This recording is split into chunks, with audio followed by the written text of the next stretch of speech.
We are now 3 weeks removed from Damian Lillard's trade request and still no movement on a potential deal with Miami. Therefore, why even bother with the podcast? We're done.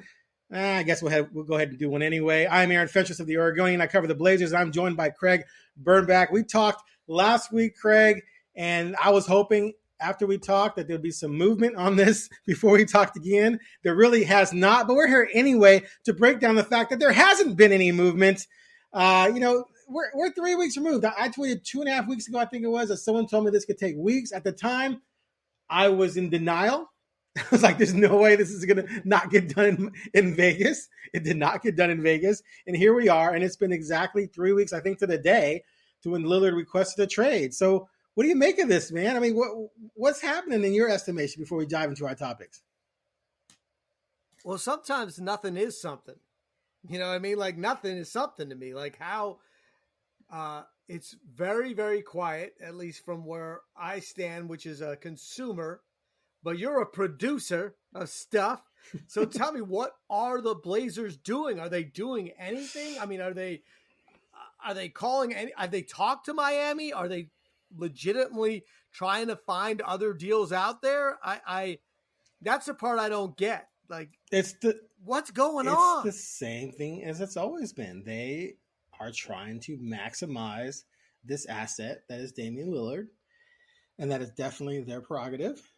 And we've talked about this here, and it's been talked about elsewhere. Obviously, you know, they're looking at different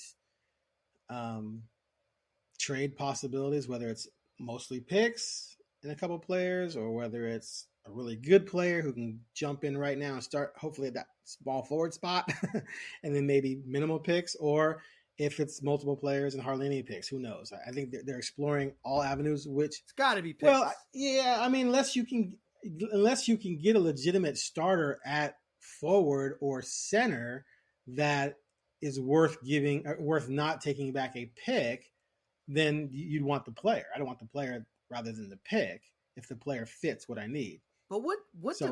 What? So here's my thing with that. If that's if they're trying to find a legitimate starter, right, in this deal, would they have already been talking to those guys? Because the whole point was previously was to, they said they were trying to find a deal like that to build around Dame. So you would think that they were talking using Ant or, the pick.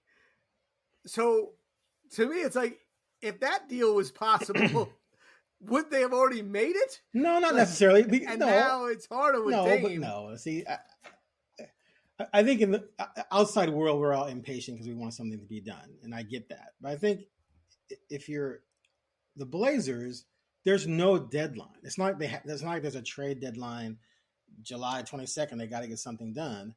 There's no deadline for this, and the only new morsel I have right now is that there definitely are a lot of teams involved in this or have inquired about this.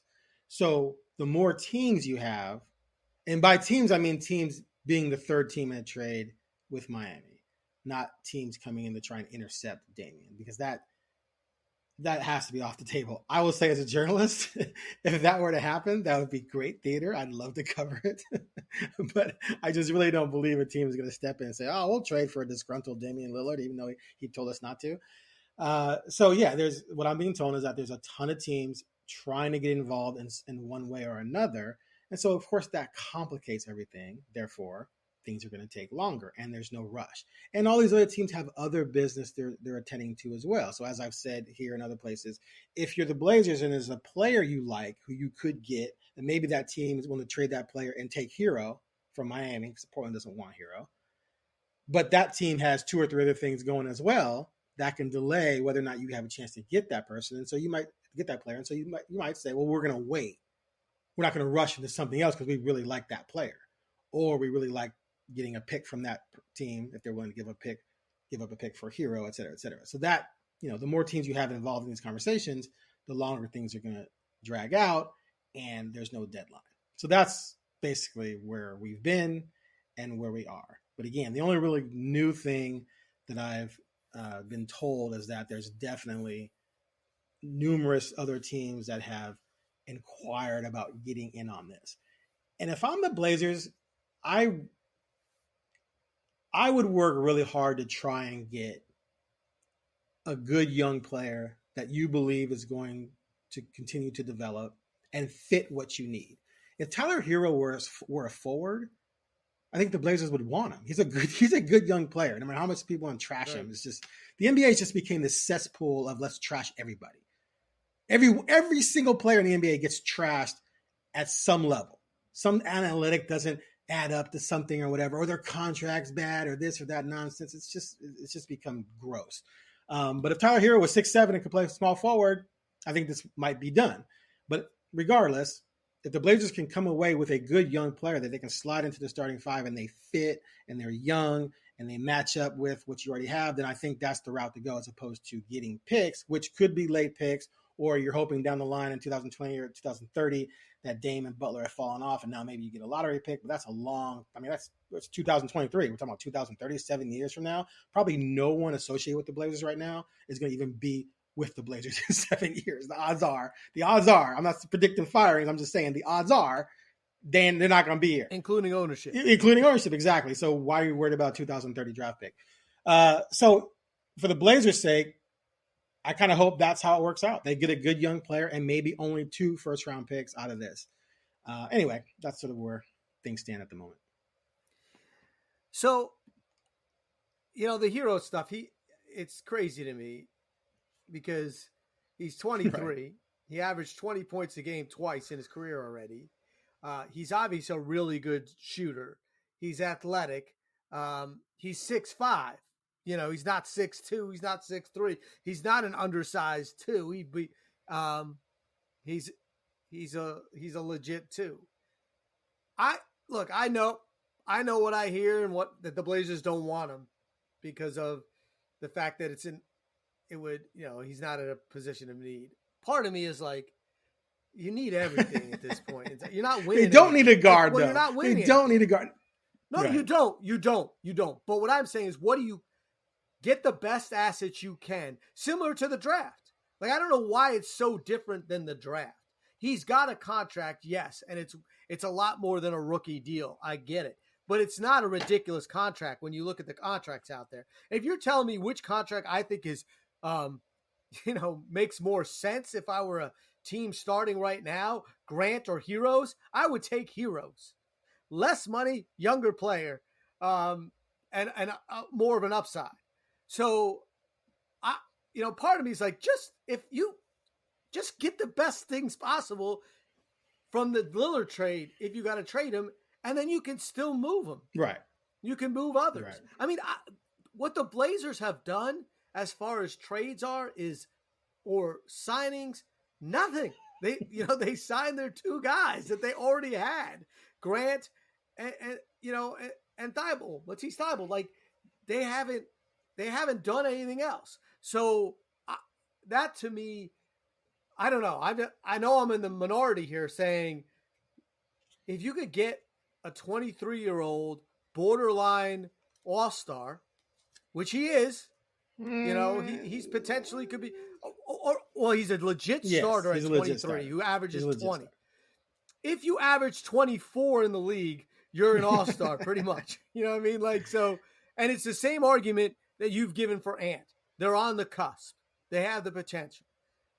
I don't know. I'm just saying, like, get as much as you can. If it's 4 picks and Hero, I do it. I just do it at this point in time, and then worry about how you're going to balance your roster. The only 2 guys that the Blazers have right now that I think is the center of their future that are untouchable are Sharp and Scoot. So everyone else you would trade or move if you felt you could balance the roster. So why not? What? Who cares? Like, I don't like that much. Don't get me wrong. If you could find if you find a 3, I just don't see. I mean, I hear Maxey as as a guy that potentially could fit this mold, but I'm not hearing or even seeing other I don't see, threes or fives that are jumping off the table that want to be moved. So I don't know. I know that's not, no one else is thinking that. I just don't see, like, if it's draft the best available when you're a team that's rebuilding, why wouldn't it just be trade for the best available rather than do I don't nothing. disagree with that at all. I would take Hero and then try and move him later. However, the clear argument against that is if you can move him later, move him now. Like, to at least exhaust all of your avenues to move him now. Then you don't have to deal with moving him later, and you can maybe get something that fits better. And clearly, they would either rather have more picks or a player that fits. And so you got all this time. Take your time. But at the end of the day, if it becomes okay, we can't move him, but he's the best asset we can get. We've got to send Dame to Miami. We're going to get some picks. Our third team's going to become involved, and something's going to move over. We end up with Hero and 3 first. Like, I'm sorry, Blazer fans, but that's a legit deal to me, because whether you like it or not, the Blazers played themselves. If the Blazers honestly thought that in the back pocket, no matter what they did, worst case scenario, we're going to trade Damian for 5 first-round picks and an all-star and 2, like, that's just foolish. You were going to be directed where you were going to go. And if you didn't know that was coming, I was saying this was coming for over a year and a half, that you're going to have to trade him to a contender, and he's probably going to pick where he wants to go. I never thought he was going to say one team only. I mean, that was possible, but I thought there might be a couple of teams he'd be willing to go to. But he's made it one team only, so here you are. So deal with it. And he's 33. He's got $216 million coming to him. He's, if he's healthy, Miami's going to be really good. If he starts to break down, Miami's going to be screwed. So the idea that you're going to get a Durant Hall is just ridiculous. It shouldn't be close to that. 3 first and a good young player, which is Hero, to me is absolutely fair. Now, if I can squeeze that into Hero going somewhere else and me getting a 4th first-round pick and then taking one of the other younger talents they have, okay, I'm cool with that. Do that then. But the idea that they're going to get anything near to what the Nets got for Durant is ridiculous. The Gobert trade, everyone agrees, was ridiculous. So you're not going to be able to make the Heat be as ridiculous as Minnesota was for Gobert. Right, that trade did not work out. It's not done yet. They were pretty good. They're going to get better. But anyway, yeah, I mean, it's not something you look back on and go, wow, that was very smart. Everyone's praising Ainge for that deal. So anyway, at the end of the day, Portland's going to have to suck it up. Now let's transition into this now. So there was a report out, Vice City Alerts, which I know will be listening to this podcast and will take something I say and quote it and put it out there. And then Miami Heat fans will like it and Blazer fans will trash me, which is cool because I don't mind being trashed when I'm 100% right. Tweeted out there that someone, I got it. For everyone out there, it hurts me a little when I get trashed. It does. I don't have the wall. Well, I don't mind being trashed if it's for something. I don't mind being trashed if it's for something. Like if I say X and X doesn't come true, and people want to say, "Oh, you said this and didn't come true," that's fine. Some of the stuff I get is just, I'm embarrassed for the person because they're demonstrating a level of ignorance and arrogance and prejudice that's just so monumental. I can't even fathom it. But whatever. Anyway, this tweet says, someone told me that it's not some knowledge of what's going on, that they're not convinced Portland wants to trade Damian. Well, stop there. They never wanted to trade him necessarily. Well, I shouldn't say that. They don't necessarily want to trade him, but I don't believe for a second that they were against the idea of trading him and getting a haul as they decided to keep the number 3 pick. Cronin himself said he had an idea that this would happen, that Dame would ask out. So they knew. And in their meetings, they were sitting around. Because he told them. He told the world. Because he told them. And so in their meetings, they were thinking, well, if we take Scoot, Dame could ask out. Yeah, but then what happens? Well, then we can probably trade Dame. What do you think we can get for Dame? Oh, we can probably get 5 firsts and this and that. Oh, yeah, that would be amazing. We'd have all those assets, and we'd have Scoot and Sharp moving forward. That's not a bad plan. So, there's no doubt that factored into their decision to not trade the number 3 pick. So I believe that A, they're not opposed to this because they do believe that's going to set them up for the future, which I think everyone agrees with that. And I've said numerous times that I think the best path It's a try and win right now with Damian because you don't know what the future holds. But if you choose to go young and rebuild that way, that is very viable and legitimate. I do think at the end of the day, they don't like the PR hit. I don't think they like the fact that season tickets are going to go down. I don't think they like the fact that they look bad, which they do. So, yeah, I think at the end of the day, if they could keep them and keep them happy for a little while longer, I think they'd be cool with that. So, say that off the bat.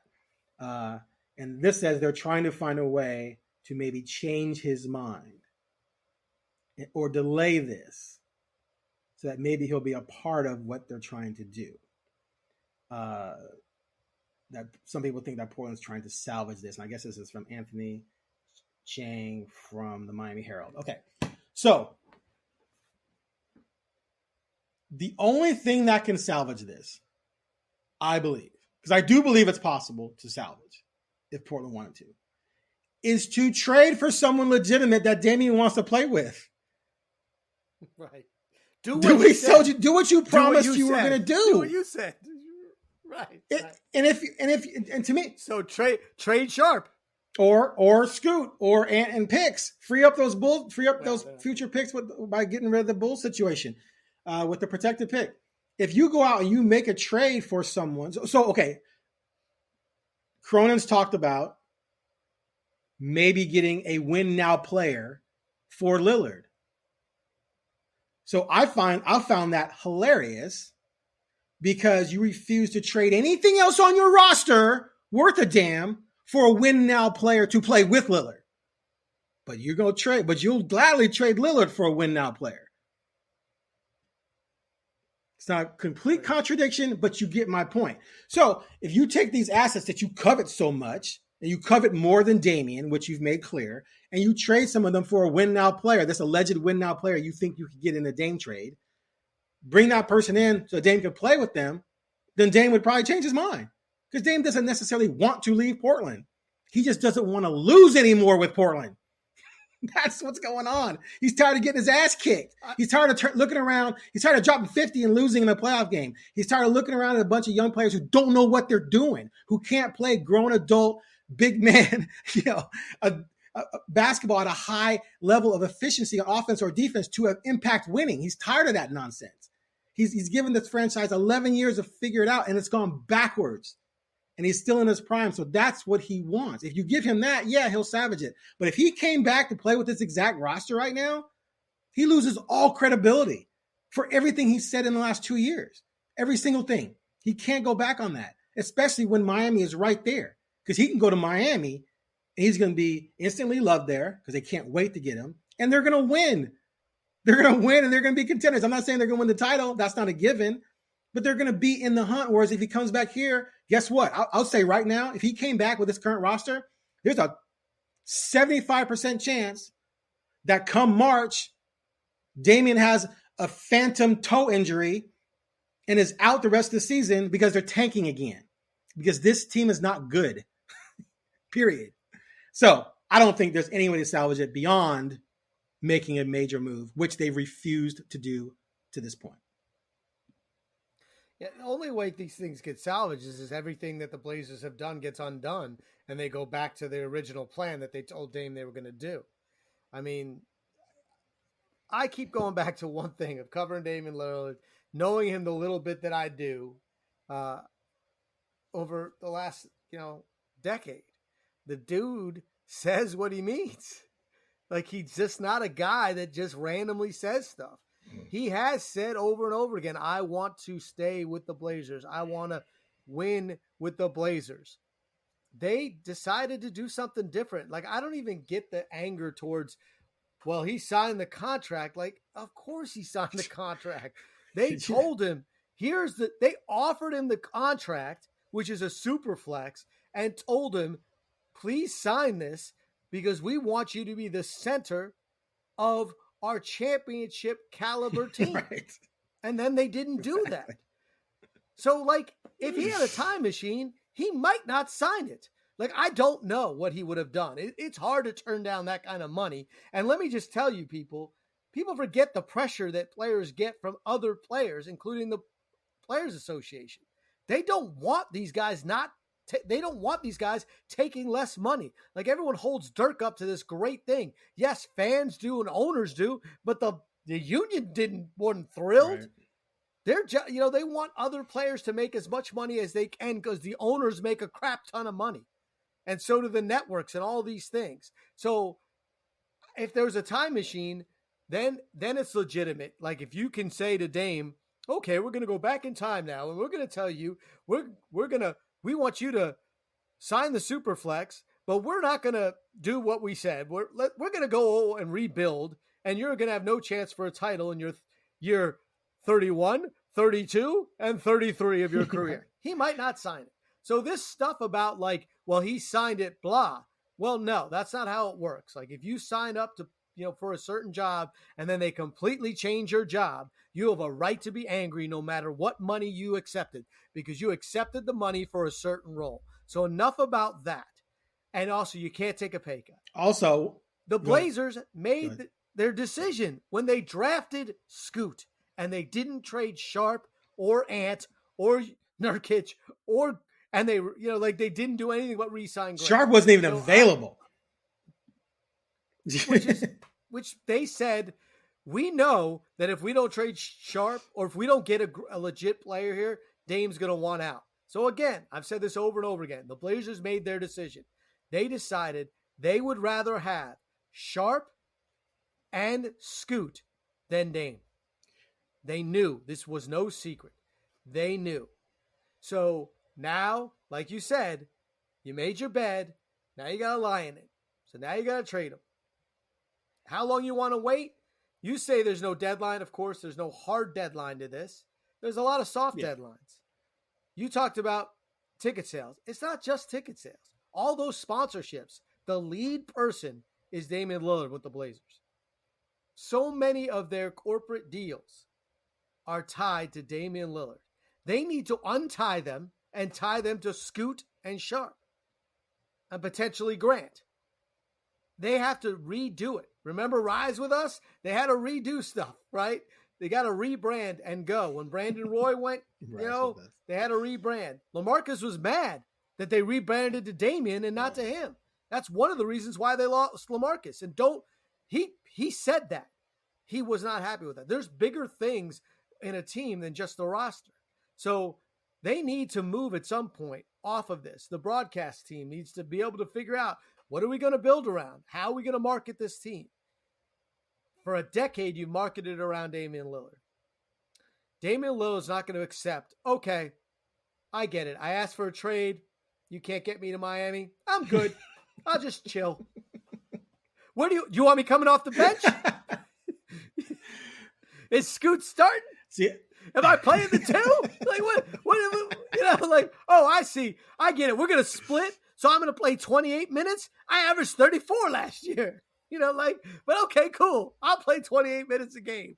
Come on. Where is this marriage? They found they're already dating someone else. They're dating Scoot. The marriage you can't do it. It doesn't work. I honestly believe if Damian knew last summer what he knows now, he's asking out last summer. He wouldn't have wasted that amazing season on the Blazers. He would have had that season with a legit team and played deep into the playoffs. And the only reason why he didn't ask out last year, one, he was injured. Two, Olshey was gone. He wanted to give Cronin a chance. And Billups. But legitimately, he was like, I'm going to give Joe a shot. And Joe cleaned out McCollum, cleaned out Powell, his BFF, cleaned out his BFF, man. And Dame was cool with it because he felt like that was the best path. So he gave, and he knew, obviously Olshey, there were certain deals I think Olshey would have done with a trade CJ for, but maybe not the ones other people thought he should have. But he saw movement there. He saw Grant come in. So, he was going to give Cronin a shot, but Cronin went back on what he said he was going to do. And I think if Dame could go back, he probably would have left last year. So to me, I don't see how you salvage this. I think the best thing for everyone involved is just move Damian and get this done at some point. Now, let me ask you this. What if this were to actually go into September training camp into the season. I mean, some people are like, they should keep him to the trade deadline. Sure. That'll work. Why would you want to engage in anything that toxic because you're trying to get an extra pick? Like, no. If they bring Damian back, I mean, what would you even do with it? Would you want him to play? Would he want to play?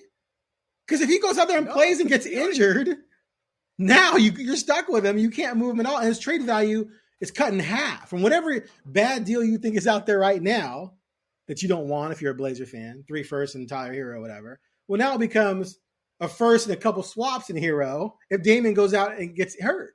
Because now next year he's 34 with a calf injury, the core thing which got repaired, and then whatever other injury he gets next season.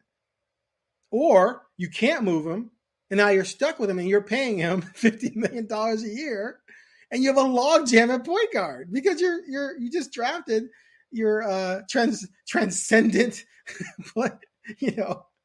feature dominant point guard. Like, it would just be stupid. And and really what probably would happen is Dame just wouldn't play. Like, Dame would report enough to get his check, but Dame just wouldn't play. Yeah, I don't even see a scenario. I mean, I see a scenario where he just holds out. No, I don't think he'll hold out because then you don't get paid. I think he shows up to get paid. Yeah, I got it. I guarantee you he shows up. That I think. No, he shows up to get. I don't know. Okay, I'll bet you. Let's bet. You want to bet? Let's bet. Because I don't. You report. All you have to do. I don't know what the. Go ahead. Because honestly, the Blazers wouldn't want him to play. I wouldn't think. Right, but right. So he should. But none of this makes sense. But he's going to get paid. He's going to do. He's going to do what he needs to do to get paid.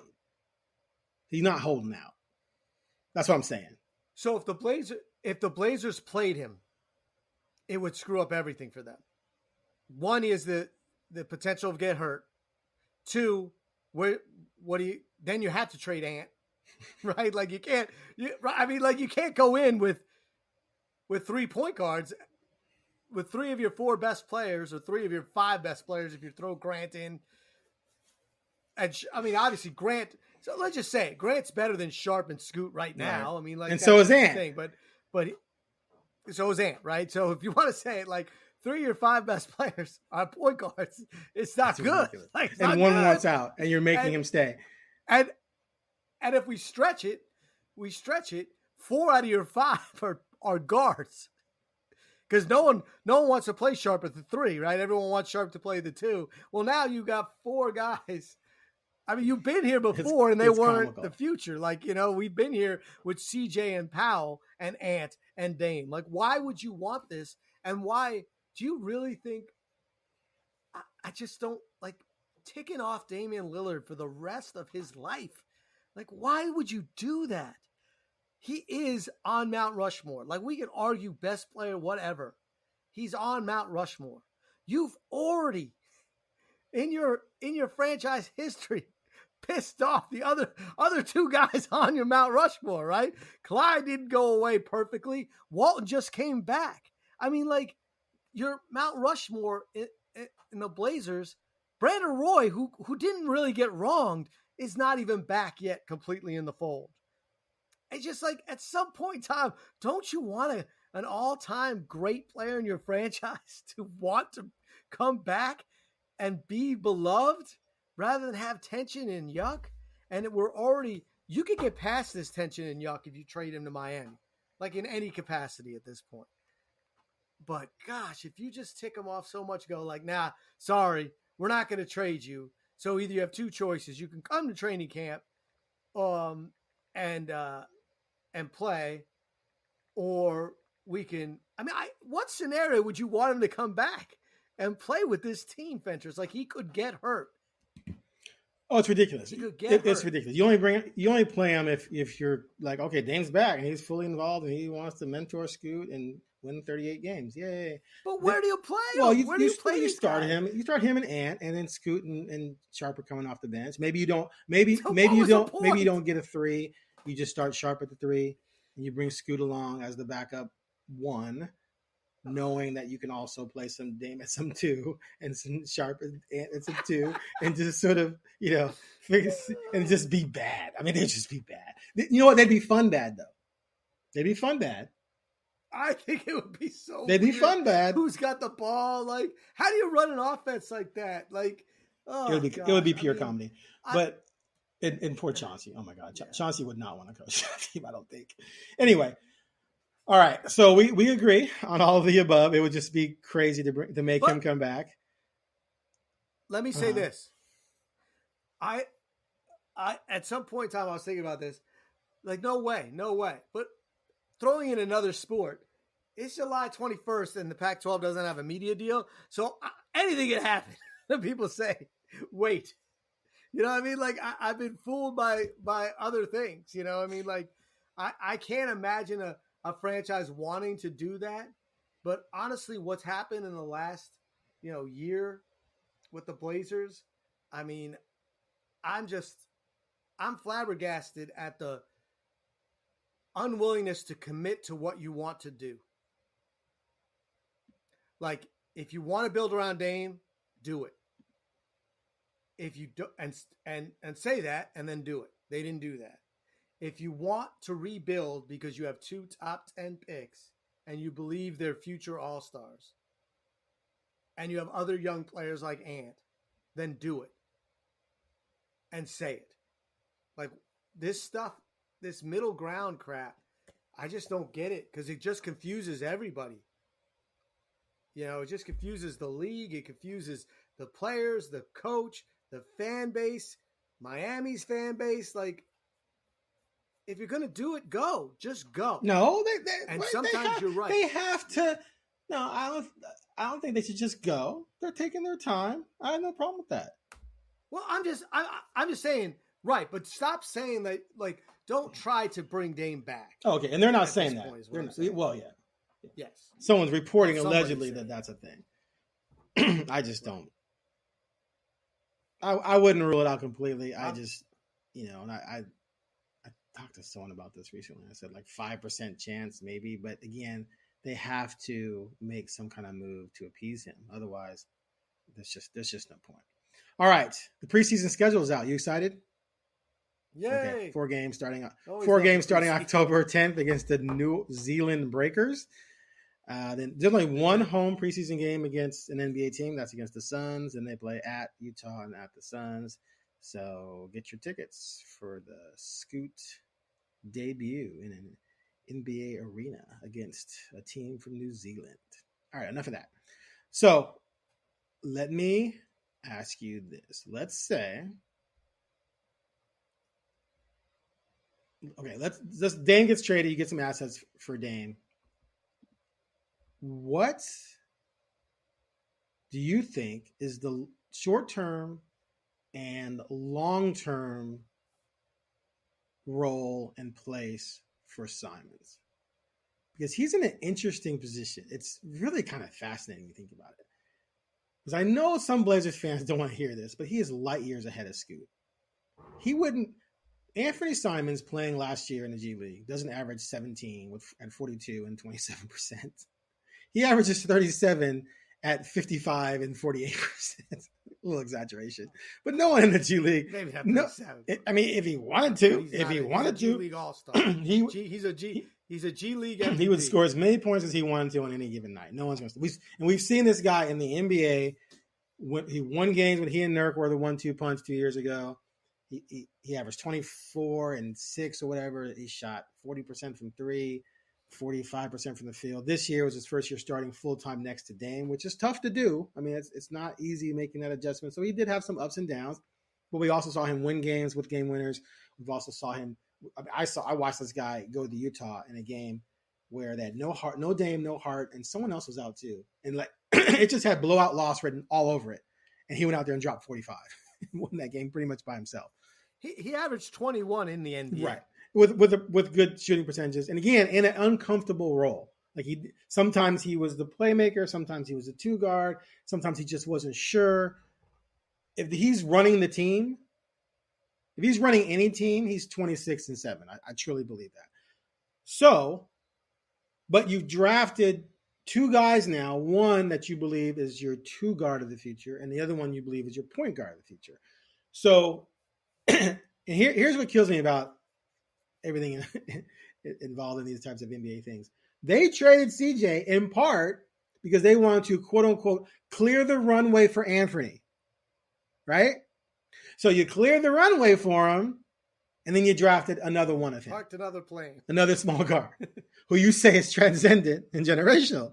So now eventually you got to clear the runway for him.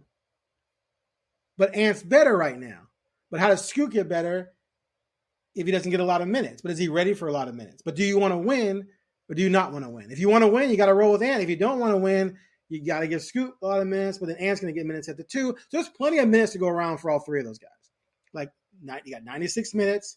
They could average 32 each. Oh, but what about Matisse? Well, I guess Matisse, he might be starting three right now, so whatever. But you got to fit Matisse in there. And that's another thing. It's like, okay, you have these three guards. You know you're going to lose. Why are you matching Matisse?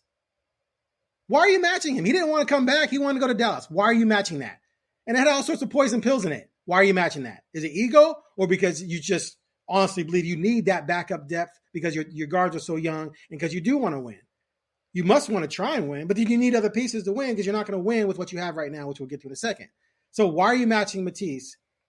It just, the whole thing is just, and again, it may play out in a year or two. We go, we get it now. But right now, it just looks ridiculous. So what do you think they're going to do with, like, to me, okay, we talked about they don't want Hero because they have too many guards. Well, if your future is Scoot and Sharp, then you got to still trade Ant. Right? So this is, you're making my point about, like, commit. Do something, like, make a decision. If you're going to go young, go young. And I wouldn't have matched Thibault. My thing with both Grant and Thibault is you got to pay somebody and you need actual NBA players. So at least he's an NBA player, but Thibault's not a real legit starter on a great team. I mean, he's just not. He's a defensive stopper. You hope he figured out some of his shooting, but he's not an A talent. He's a role player. So in some ways, I don't care what you did. And while there were poison pills in there, it makes him harder to move. So I agree. I wouldn't have matched. I would have said, go to Dallas and we'll figure out how to get another one just like you. And also the Simons thing, why you wouldn't have traded him on draft night for a combination with the 23rd pick, I don't understand. Like, I mean, could you really get nothing? Even if you could have turned that into a getting rid of the Chicago pick and get some, I don't get it. This is my problem, like, with this team. I mean, Simons, we don't even know if Scoot will ever be as good as Simons. Simons is really good, and he's still super young. He's 20. He just turned 24 yet? Yeah. Just turned 24. So this is it. These are his best years coming up. This is when you hand the team to the guy, and he averaged 21 points a game last year. So I would not trade Simons now if Dame's gone, unless you could get something that you haven't been able to get. That's the part I don't understand. Like, if you weren't willing to trade Simons before in a package or, with a pick or with other players to bring in a legitimate 3 or 5, why would you do it now? Like, you do it for Scoot, but not for Damian Lillard? Makes no sense. You do it for Sharp, but not for Damian Lillard? Like, I'd rather keep both now and see what happens. And admittedly, I think Scoot's got to start. You might as well. But I also think, I would start, if you traded Lillard and you don't get and it's just picks, I would go small and I would start all 3 of them. I would start Sharp, Simons, and Scoot. Let the world see them. Let you see them. Well, that's where they're headed. And then eventually, if Scoot, right?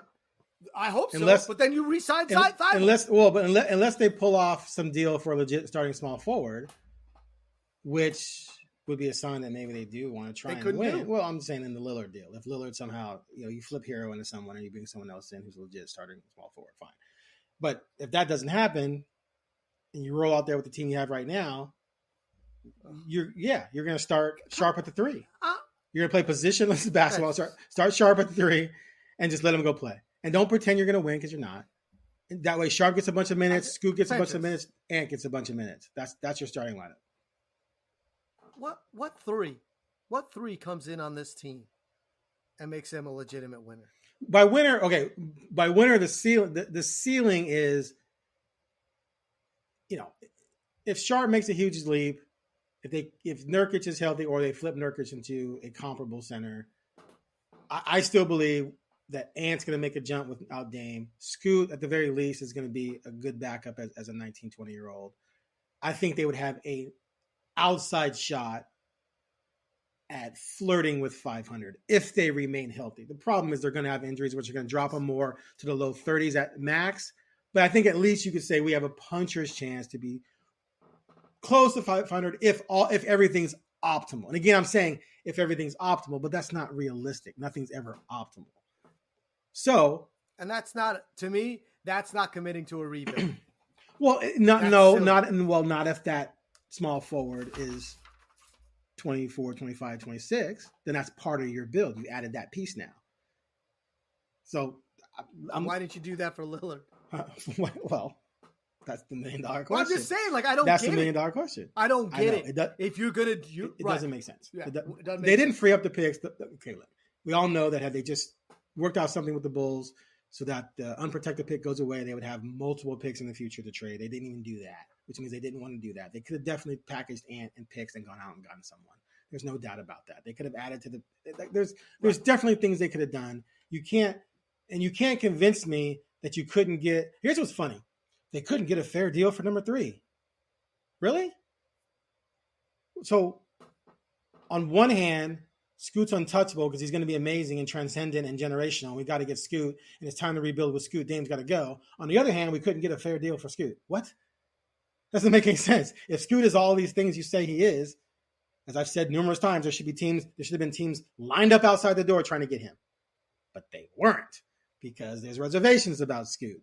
So there should be reservations about your entire plan moving forward. But at the very least, if they could find a legit small forward, and everything's optimal, they would have a chance to at least be competitive. I don't buy they're going to find that person. So you just roll out those 3, man. Scoot, Ant, and Sharp, Grant, Nurkic if he's there or someone else, and you just let them play. And at the very least, it's going to be exciting. The highlight reels are that everyone's going to put together at every game. Oh, my God, look at this dunk by Sharp. Oh, look at this no-look from Scoot to Ant for the 3. Oh, my God, Blazers lose by 20. That's what it's going to be. And you get another lottery pick next year, and you try and draft a guy over 6'6". Scoot at 26, 9-9, 9 turnovers, 9 assists, 26 points. I mean, that's what happens in the NBA, and it's fine. It's what happens. So to me, those things that you're saying, it's okay, if Sharp is Kobe and Scoot is Magic, the only young people that have ever actually been to a finals and won, in legitimate roles. So, and here's the thing about the picks and the Dame trade. If the Blazers make the R500, they lose a first-round draft pick. If they make the playoffs. No, they could be 5. They could be 500, be playing. No, they could be playing and lose. I'm just saying, you're in the NBA. You make 500, you're in the playoffs. You're in the play-in. You're above the play-in. No. No, you're probably above the play-in. No. Oh, I already called this up. Hold on a second. So last year, 500. Okay, the Pelicans were 42-40. They were 9th playing. I'm just saying, you're close. You're close. So you have a chance. You have a chance to lose a first round draft pick. Right. How about that? For the right to get. Why would for the right to get rolled by Denver or Memphis or somebody, or Phoenix.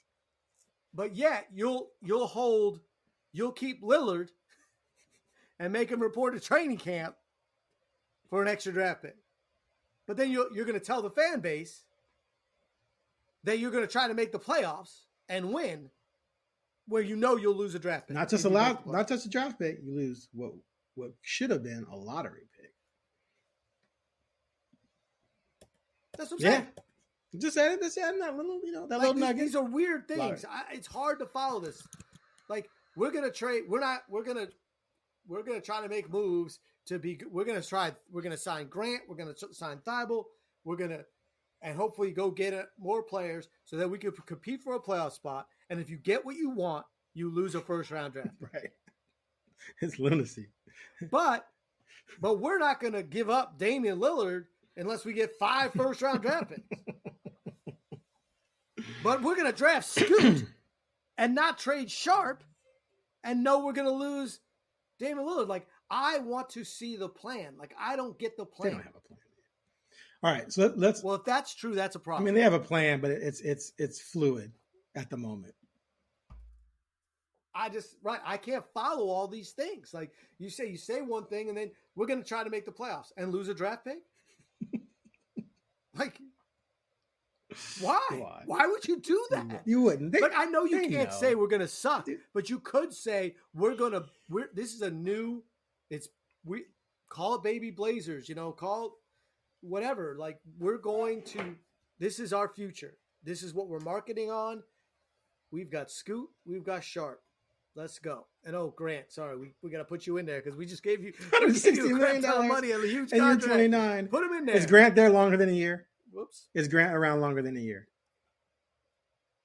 My guess is he doesn't want to be, but that contract's not going to be easy to move. It's not going to be wonderful. He's not that good. He's not that. Like, he's good, but he that contract does not match his what he contributes to a team, in my opinion. I get why the Blazers did it, but to me, you look at his numbers, he's a 20-5 guy. That's not, and the money. He's about to be a 24-5 guy though, because they just lost 32 points. Somebody got to score, right? Somebody got to score. All right, he better get 7. So he better rebound. So let's say they don't pull off a win-now player in the Lillard deal. They use a mid-level exception on someone like Kelly Oubre. Whatever. Start him at 3. I don't know. Start Sharp at 3. Whatever. The roster's virtually set other than a couple tweaks. Let's be honest about where this team stacks in the West. I'm going to start from the top. We're not even going to debate Denver, Memphis, Sacramento, Phoenix, Clippers, Golden State, Lakers, Minnesota. Do you want to debate Minnesota? No. Okay. Not if Cat's on. Pelicans, no. If Zion's healthy. Thunder, no way. Thunder would just trash this team. No offense to the Blazers, but the Thunder was such a bad matchup for this team last year because of their physicality and their length and their tenacity. Now you take away Damian, the only proven dog on the team next to, I guess Grant. It's semi-proven, but clearly not on Dame's level. Oklahoma City is going to just absolutely annihilate. Dallas, maybe some dysfunction there, but I'm taking Luka and Kyrie. So now we get to so there's only 4 teams left. Utah, which was 37-45 last year.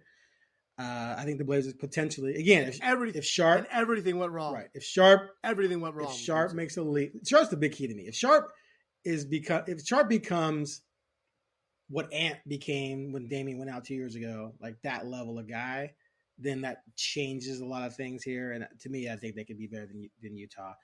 Houston's scary, but they're young. They're still young. They're too. But wow, between Jabari and then they just added a 6'7" point guard and one of the Thompson twins, and Easton. I forgot how to pronounce the center's name. Anyway, who else am I missing? There's someone else. Porter Jr. I feel like there's someone else on that roster that I'm not thinking about right now. Anyway, they're young, athletic, long, and they're going to be scary. But I will give the Blazers the slight edge for now. And then San Antonio. And they also have Fred. They added Van Vliet and Brooks. Never mind. Sorry. Yeah. I was focusing on the young kids. Yeah. Houston's way ahead. Put them ahead. So Sengun, I believe. Sengun, yeah. Sorry, his name throws me off. Anyway, so Utah and San Antonio right now are the only teams in the West that I think Portland could be better than with what they have right now. Do you disagree? No, I mean, and I don't. And like something could go wrong again. Like there's a Utah out there. Dallas obviously was awful compared to what we thought. Memphis, gosh knows what's going to happen with that, with whatever's going on with John Morant and that team. But they're just, you don't want them to be good yet. Oh, Jalen Green, dude. Sorry to interrupt. Jalen Green, my God, that's what I knew I was forgetting someone marquee. Jalen Green, who's, oh my God, that kid's going to be amazing. And then Cam Whitmore, they got late in the lottery. He fell. He was projected top 10, went 20th. Oh, and he was Summer League MVP. Yeah, he tore it up. He's 6'7". So right now they got 6'7", 6'7", 6'11", and then their backcourt 6'4", 6'4", and then Amon's 6'7", and then Sengun is 6'11". They added Van Vliet. So Van Vliet's their legit veteran point guard who pushes Porter to the bench, obviously. And then Tari Easton, who was a pretty nice rookie last year, at least showed some potential, is 6'8". They crushed the Blazers. So yeah, they got Dylan Brooks. And they added Dylan Brooks. Yeah, and Jeff Green's 107, but still can ball. Right. So yeah, I would take in a series, I would take Houston 4-1. He's not gonna be on the team, but I'm just saying he can't. I would take Houston 4-1. So the San Antonio and Utah, that's it. And Utah, the best player would be Lowry.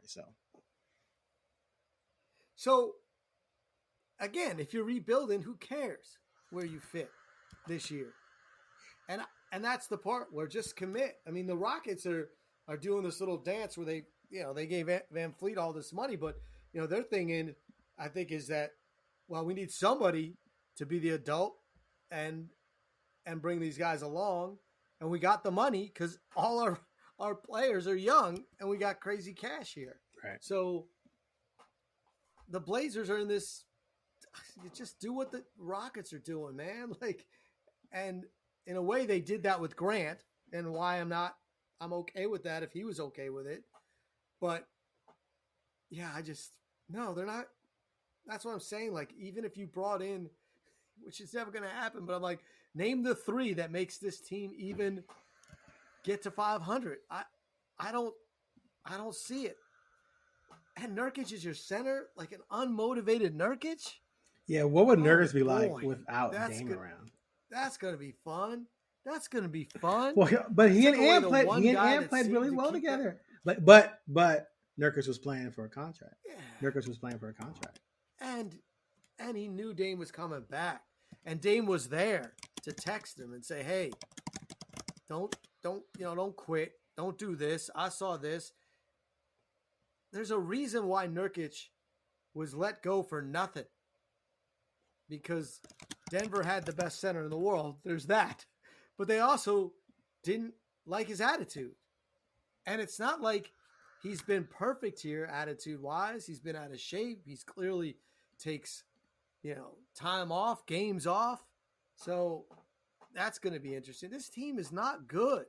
What I want, if I'm a Blazer fan, is let the young guys go. And let me see what we got. And then maybe Scoot is so good and Simons is who we think he is because he's right there, 21 points a game. And you can move off Simons and get something legit, at a different place. Or maybe, Sharp is not as good as you think. And you're like, okay, now what do we do? Now we want Simons here. Maybe some other one. None of these. I mean, the closest guarantee of those three is Simons because he's done it. But I get the upside on the other two. What I've seen from Sharp at times is mind blowing. And what I saw from Scoot in the small time, like I said, he looks like a guy that wants to be a star and talks the talk as well. So I get what they're trying to do. Just do it. Just admit to it. Just do it. Don't trade Simons. If you trade Simons for a pick, okay. If the pick is the center of it and you think it's a lottery type pick, then fine. I mean, that makes sense to me. Obviously that's, you're not going to trade him just for a pick, but at least I understand where you're going. Hey, we're committing all into Scoot. I wouldn't do that. That's a deal I would wait closer to the trade deadline rather than keep Dame to the trade deadline. Yeah. I just wonder where Simons' head's at. I can't wait for you to get with him and see where his head's at. because when I saw him, Dame, when I saw him, hold on, when I saw him in Vegas, I said to him, looks like you're going to be staying now. And he said, well, we'll see. I mean, I don't know where my head be at if I was Simons. Like you said, he's a quiet guy, so he's not going to go to social and do anything. But Dame knew when they drafted Scoot what he was going to do. If you're Simons and they draft Scoot, you got to be like, but what? But what? What about me? Like, I'm a point guard, people. I've not tried to hide this. I am a point guard. And I had to wait and move to the 2 because of an all set, NBA, top 75 player in NBA history. And I get it because I was 20, 21, 22. But now I'm 24 and you drafted a 19-year-old point guard because he's transcended. What am I? Because I think I'm an all-star. So I'm fascinated by the conversation that he has with his family and his agent. Because if anyone, I'm not saying he's gonna, but would anyone be shocked if he said quietly, like, hey, maybe you should trade me now? Because I also don't want to be on a team that's rebuilding per se again. If I'm not the rebuilding, if I'm not the piece at point. Well, I think that adds to the idea that he should start and let him do his thing and maybe increase his value. And he's going to be better than Scoot. I mean, Scoot has the advantage in the future, I think. He's a better penetrator, a better natural playmaker, probably going to be a better defender, and it's by far the better scorer. It's not even close. So I can see where you say, okay, this is our future at point guard. Ant is a notch below him in terms of overall potential, but we're going to start Ant because he's going to be the better one now, showcase him, let him just run amok, and then maybe you increase his trade value and you can flip him for something that you need. Which has been what the Blazers have been. The Blazers have been trying to the Blazers have been trying to flip guards for how long? Small guards for how long now? And then they got Josh Hart and flipped him. Okay, before we go, I want to throw something by you. So, one of the things out there that some people talk about in the Blazers world is that, if you make this trade, you're getting these late first round picks, and they don't do anything for you. So, back in the day when allegedly the Blazers could have traded 3 first round picks in CJ for Paul George or whomever, you were obviously going to be giving that other team 3 late first round picks. But now you're saying you wouldn't want late first round picks in a trade for Lillard. So aside from that hypocrisy, at the end of the day, that to me is one of the weakest talking points in all of this, because that's just what happens. That's why you want to get picks further out. Like 2030, if you got a 2030 pick from Miami, Dame and Butler are going to be 38. So chances are, that pick might be pretty good. But regardless, if you get those picks, you then can trade them at some point down the line for a player who is going to help complete Scoot and Sharp. Because no matter how good Scoot and Sharp become, they're going to need some help down the line, especially in the front court. So to me, worrying about where the picks are going to be, you can't trade Dame for 3 lottery picks because that team has to stink. And if Dame's going to that team, they're not going to stink, and he's not going to want to go to a team that's going to be bad. So you're not going to get multiple lottery picks. Also, the idea that you think you should get lottery picks for Dame. So that my question to that would then be, okay, well, how come you couldn't get a Dame for the lottery pick you had? Because teams weren't willing to do that. So it's one of those situations where you just have to let go of the idea that somehow you're turning Damian into multiple lottery picks. That's not a thing. The picks you're going to get are going to be late in the draft unless Miami falters or if those guys get old and it's down the line. That's just suck it up, buttercup, live with it. Assets. I mean, that's what you're trying to get.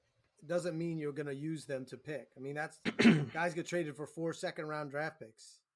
You know what I mean? Like, no one expects those to be 4 starters, 4 Draymond Greens. Right. You're doing it because you're getting assets. You know what I mean? Like, that's what you have to do because but you could have gotten players. You chose not to. So that's what you did. I mean, you chose not to get players. I mean, you could have traded. You had 2 first-round draft picks. I promise you could have gotten players. And they would have been legitimate NBA players. I mean, I agree that back-end first-round draft picks don't often result in top-flight players.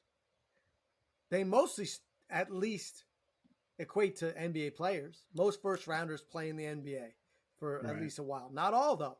And that, to me, is more of a reason why Hero's really good. Because he's 23 and he averages 20. And why Simons is really good. Because he averages 20 and he's 24. And late first-rounders are Chris Murray, which you're like, oh, maybe he'll play.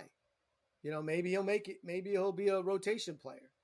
But, yeah, you're not trading for actual people when you trade for draft picks. You're getting assets that you hope to turn into real people that play basketball at a high level. And your hope is that you turn them into actual players that you plug and play rather than another guy you have to develop because the goal eventually is to be good. Not to be developing at all times. I hear you. Not to keep developing players. So funny. It's to have them developed. All right.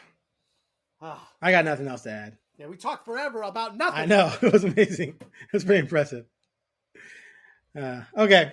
Thanks for listening to the Blazer Focus podcast. I am Aaron Fentress. He's Craig Birnbach.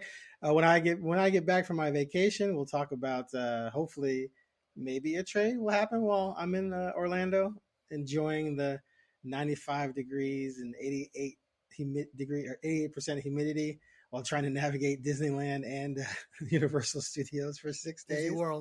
Disney World and Universal Studios for 6 days. Dude, I'm dreading. I'm looking forward to the fun that our family will have, but I'm not looking forward to the conditions. But hey, what are you going to do? Thanks for listening. We'll be back.